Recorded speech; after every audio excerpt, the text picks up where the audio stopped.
Ces jours qui s'écoulèrent dans l'intimité furent pour moi délicieux et terribles.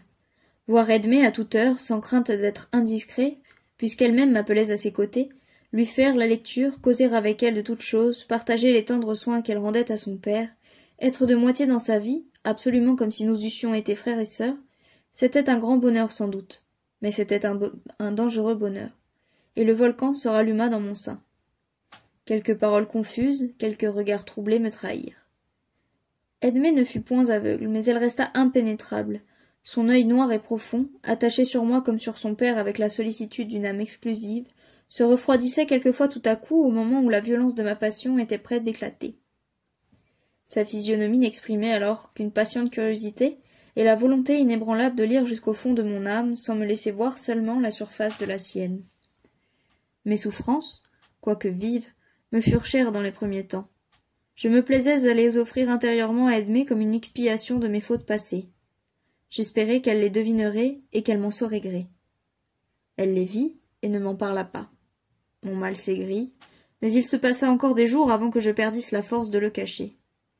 Je dis des jours parce que, pour quiconque a aimé une femme et s'est trouvé seul avec elle, contenu par sa sévérité, les jours ont dû se compter comme des siècles.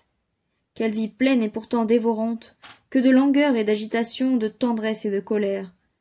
Il me semblait que les heures résumaient des années, et aujourd'hui, si je ne rectifiais pas des dates l'erreur de ma mémoire, je me persuaderais aisément que ces 2 mois remplirent la moitié de ma vie.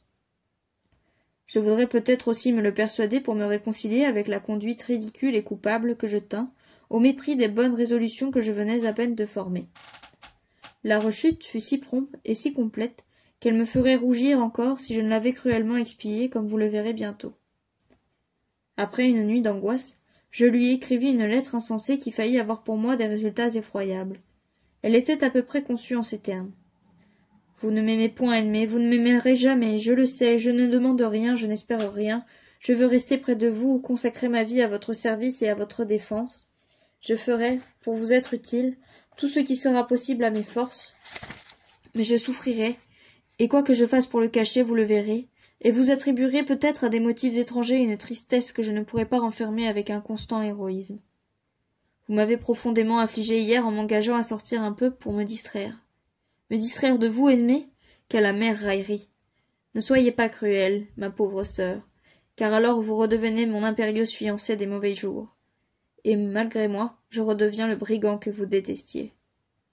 Ah, si vous saviez combien je suis malheureux! Il y a 2 hommes en moi qui se combattent à mort et sans relâche. Il faut bien espérer que le brigand succombera, mais il se défend pied à pied et il rugit parce qu'ils se sont couverts de blessures et frappés mortellement.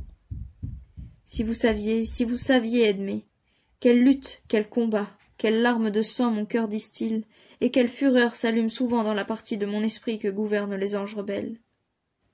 Il y a des nuits que je souffre tant que dans le délire de mes songes, il me semble que je vous plonge un poignard dans le cœur, et que par une lugubre magie, je vous force ainsi à m'aimer comme je vous aime. Quand je m'éveille, baigné d'une sueur froide, égaré, hors de moi, je suis comme tenté d'aller vous tuer afin d'anéantir la cause de mes angoisses. Si je ne le fais pas, c'est que je crains de vous aimer morte avec autant de passion et de ténacité que si vous étiez vivante. Je crains d'être contenue, gouvernée, dominée par votre image, comme je le suis par votre personne. Et puis il n'y a pas de moyen de destruction dans la main de l'homme, l'être qu'il aime et qu'il redoute existe en lui lorsqu'il a cessé d'exister sur la terre. C'est l'âme d'un amant qui sert de cercueil à sa maîtresse, et qui conserve à jamais ses brûlantes reliques pour s'en nourrir sans jamais les consumer. Mais, ô ciel, dans quel désordre sont mes idées! Voyez, Edmée, à quel point mon esprit est malade, et prenez pitié de moi.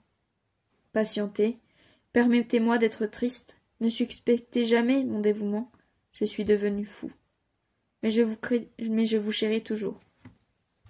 Un mot, un regard de vous me rappellera toujours un sentiment du devoir, et ce devoir me sera doux comme quand vous daignerez m'en faire souvenir.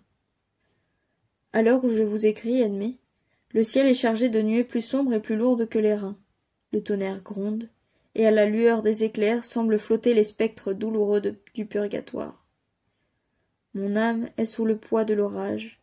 Mon esprit troublé flotte comme ces clartés incertaines qui jaillissent de l'horizon. Il me semble que mon être va éclater comme la tempête. Ah, si je pouvais élever vers vous une voix semblable à la sienne, si j'avais la puissance de produire au dehors les angoisses et les fureurs qui me rongent. Souvent, quand la tourmente passe sur les grands chênes, vous dites que vous aimez le spectacle de sa colère et de leur résistance. C'est, dites-vous, la lutte des grandes forces, et vous croyez saisir dans les bruits de l'air les imprécations de l'aquilon et les cris douloureux des antiques rameaux. Lequel souffre davantage, ennemi? Ou de l'arbre qui résiste, ou du vent qui s'épuise à l'attaque? N'est-ce pas toujours le vent qui cède et qui tombe? Et alors le ciel, affligé de la défaite de son noble fils, se répand sur la terre en ruisseaux de pleurs.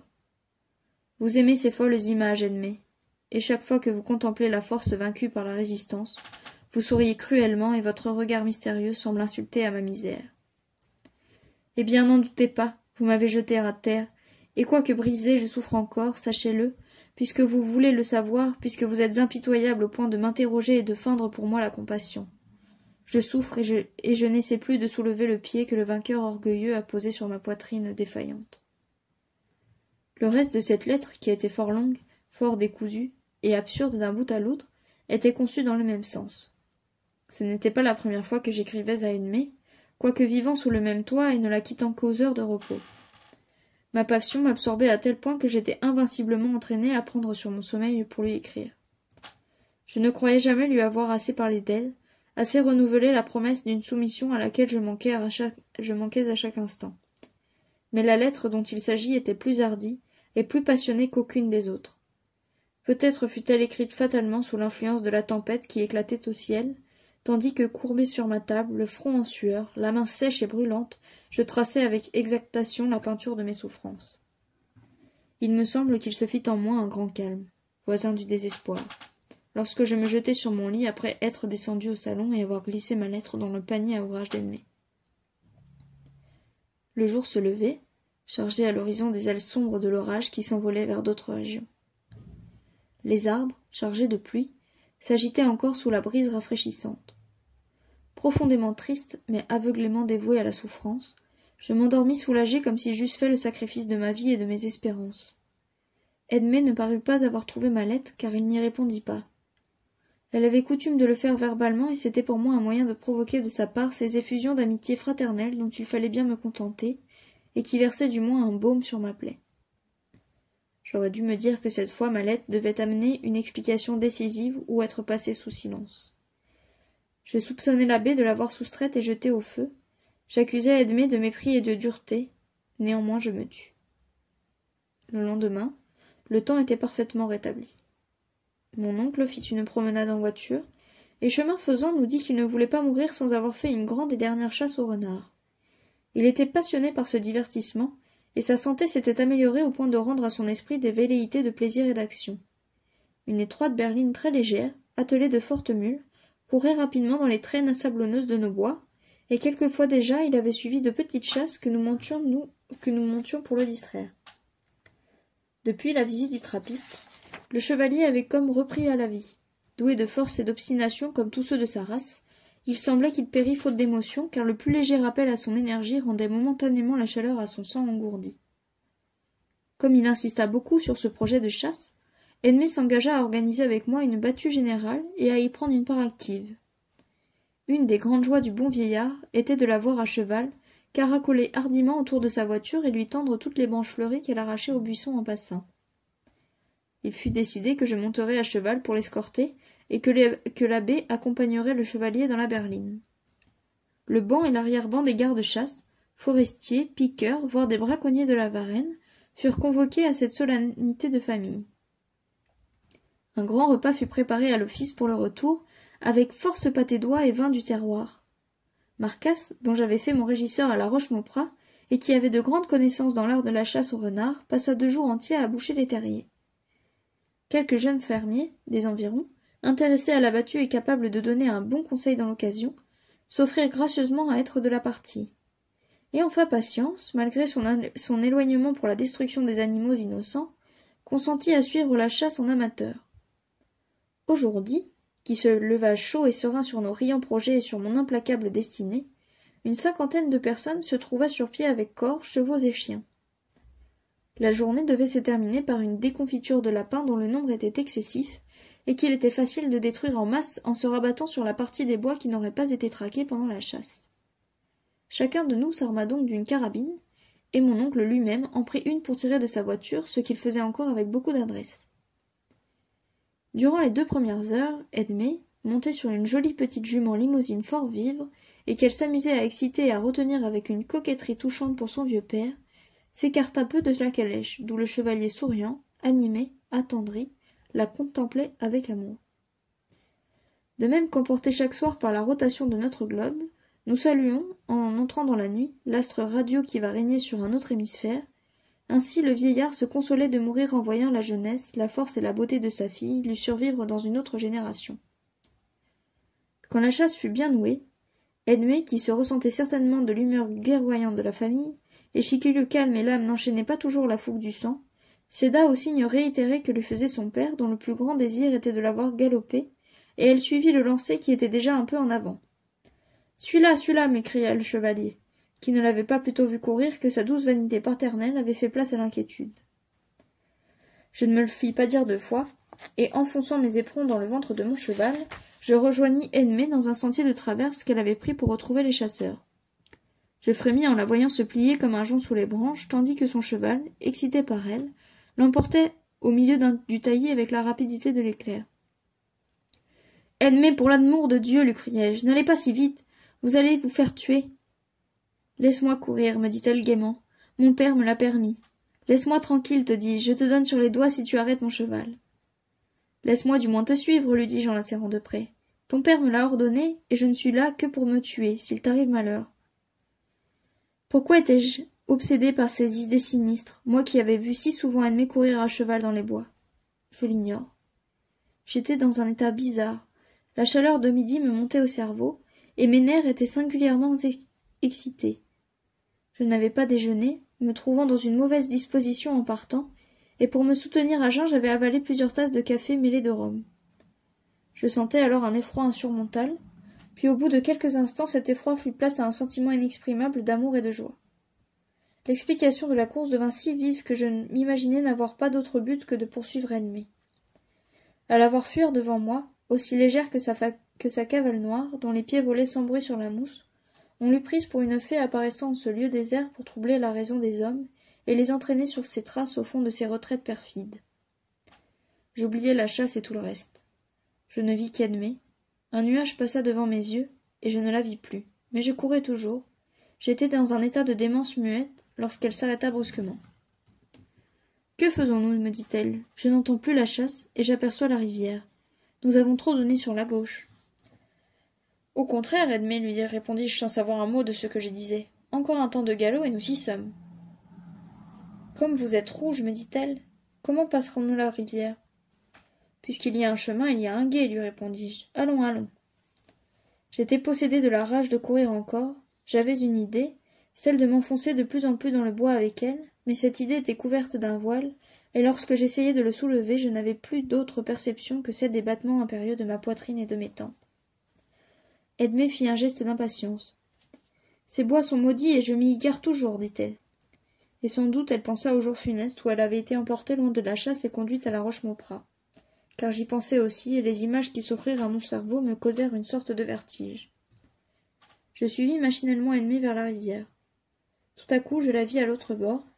Je fus pris de fureur en voyant que son cheval était plus agile et plus courageux que le mien. Car celui-ci fit pour se risquer dans le gué, qui était assez mauvais, des difficultés durant lesquelles Edmé prit encore sur moi de l'avance. Je mis les flancs de mon cheval en sang, et quand, après avoir failli être renversé plusieurs fois, je me trouvai sur la rive, je me lançai à la poursuite d'Edmé avec une colère aveugle. Je l'atteignis et je pris la bride de sa jument en m'écriant. « Arrêtez-vous, Edmé, je le veux, vous n'irez pas plus loin. » En même temps, je secouai si rudement les rênes que son cheval se révolta. Elle perdit l'équilibre, et pour ne pas tomber, elle sauta légèrement entre nos 2 chevaux, au risque d'être blessée. Je fus à terre presque aussitôt qu'elle, et je repoussai vivement les chevaux. Celui d'Edmé, qui était fort doux, s'arrêta et se mit à brouter. Le mien s'emporta et disparut.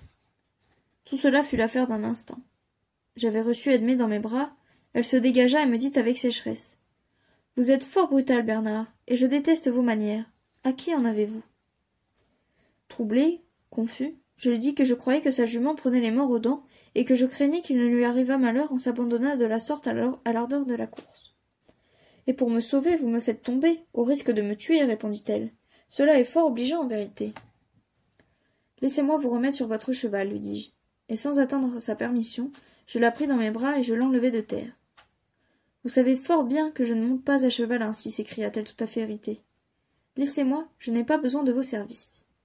Mais il ne m'était plus permis d'obéir, ma tête se perdait, mes bras se crispaient autour de la taille d'Edmé, et c'était en vain que j'essayais de les en détacher. Mes lèvres effleurèrent son sein malgré moi, elle pâlit de colère. Que je suis malheureux, disais-je avec des yeux pleins de larmes, que je suis malheureux de t'offenser toujours et d'être haï de plus en plus à mesure que je t'aime davantage. Edmé était de nature impérieuse et violente. Son caractère, habitué à la lutte, avait pris avec les années une énergie inflexible. Ce n'était plus la jeune fille tremblante, fortement inspirée, mais plus ingénieuse que téméraire à la défense, que j'avais serrée dans mes bras à la Roche-Mauperas. C'était une femme intrépide et fière, qui se fût laissée égorger plutôt que de permettre une espérance audacieuse. D'ailleurs, c'était la femme qui se sait aimer avec passion et qui connaît sa puissance. Elle me repoussa donc avec dédain, et comme je la suivais avec égarement, elle leva sa cravache sur moi et me menaça de me tracer une marque d'ignominie sur le visage si j'osais toucher seulement à son étrier. Je tombais à genoux en la suppliant de ne pas me quitter, ainsi sans me pardonner. Elle était déjà à cheval, et regardant autour d'elle pour retrouver son chemin, elle s'écria. Il ne me manquait plus que de revoir ces lieux détestés. Voyez, monsieur, voyez où nous sommes. Je regardai à mon tour et vis que nous étions à la lisière du bois sur le bord ombragé du petit étang de Gazeau. À 2 pas de nous, à travers le bois épaissi depuis le départ de Patience, j'aperçus la porte de la tour qui s'ouvrait comme une bouche noire derrière le feuillage verdoyant. Je fus pris d'un nouveau vertige, il y eut en moi une lutte terrible des 2 instincts. Qui expliquera le mystère qui s'accomplit dans le cerveau de l'homme alors que l'âme est aux prises avec les sens et qu'une partie de son être cherche à étouffer l'autre? Dans une organisation comme la mienne, cette lutte devait être affreuse, croyez-le bien, et n'imaginez pas que la volonté joue un rôle secondaire chez les natures emportées. C'est une sotte habitude que de dire à un homme épuisé dans de semblables combats « Vous auriez dû vous vaincre ».